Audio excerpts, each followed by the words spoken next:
Bismillahirrahmanirrahim. Assalamualaikum warahmatullahi wabarakatuh. Perkenalkan, nama saya Atifah Hikmawati, Prodi Pendidikan Agama Islam, kelas PAIA. Saya akan memaparkan tentang belajar dalam konteks neuroscience. Sistem pendidikan saat ini masih mengarahkan peserta didik untuk hanya menerima satu jawaban dari guru dan mengulanginya dengan baik pada saat ujian. Busan pada tahun 2005 mengungkapkan bahwa untuk menjadi pribadi yang jenius dan kreatif, kita harus memperluas imajinasi dan mendorong otak kita untuk membuat asosiasi-asosiasi yang baru. Dengan meningkatkan sikap kreatif, kita mampu untuk mengingat segala sesuatu. Penerapan neuroscience dalam pembelajaran dapat dilakukan dengan mendayagunakan peta konsep. Dengan pendayagunaan peta konsep ini, kita mampu untuk meningkatkan sistem kreatif dalam pemunculan ide-ide baru, pemecahan masalah dengan cara yang khas, sikap imajinatif, dan meningkatkan produktivitas. Para psikologi kognitif berpendapat bahwa belajar merupakan proses pengorganisasian struktur kognitif. Pendayagunaan kapasitas kognitif manusia mulai mendayagunakan kapasitas motorik dan sensoriknya.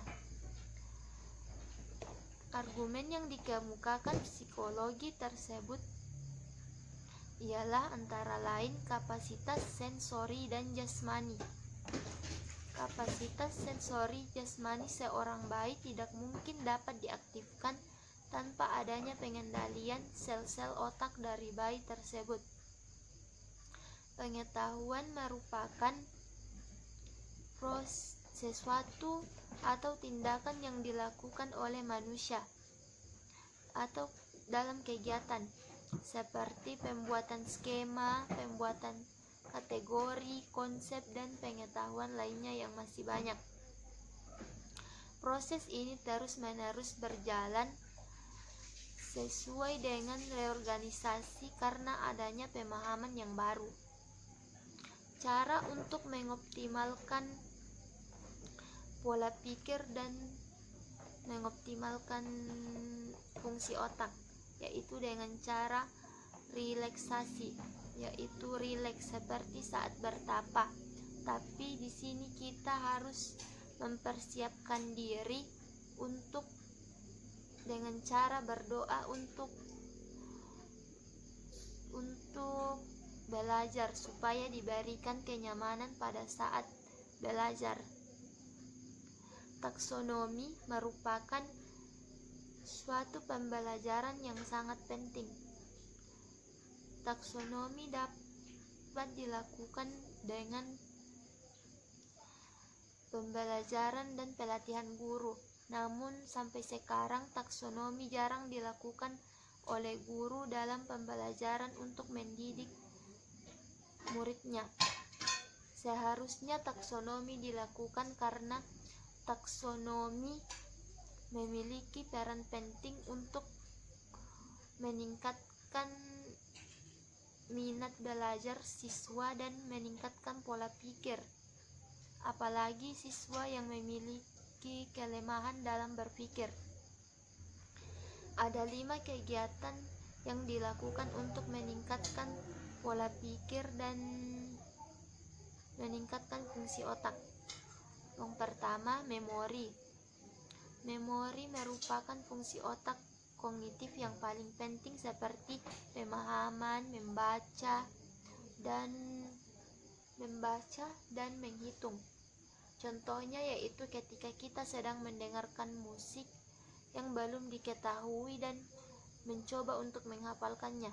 Latihan tersebut dapat melatih level asiklogin, zat kimia, untuk meningkatkan fungsi otak dan meningkatkan kemampuan memori. Kedua, asistensi atau perhatian. Perhatian adalah hal yang paling mendasar dalam pembelajaran. Ketika kita diberikan perhatian yang lebih fokus dan lebih baik, kita mampu untuk meningkatkan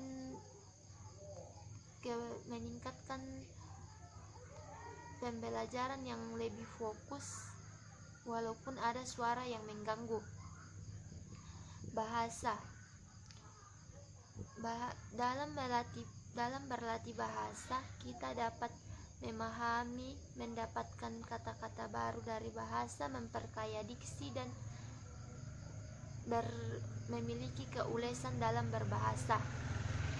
Keempat yaitu visual spasial, yaitu untuk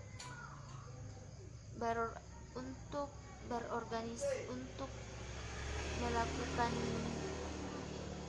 beradaptasi dengan lingkungan, kita harus memiliki visual spasial. Kelima yaitu struktur eksekutor. Struktur eksekutor yaitu secara tidak sadar kita menggunakan struktur eksekutor dalam kehidupan sehari-hari, yaitu saat kita sedang memutuskan sesuatu yang penting, memecahkan masalah, dan memunculkan ide-ide baru. Hal itu disebut dengan eksekutor yang dapat membantu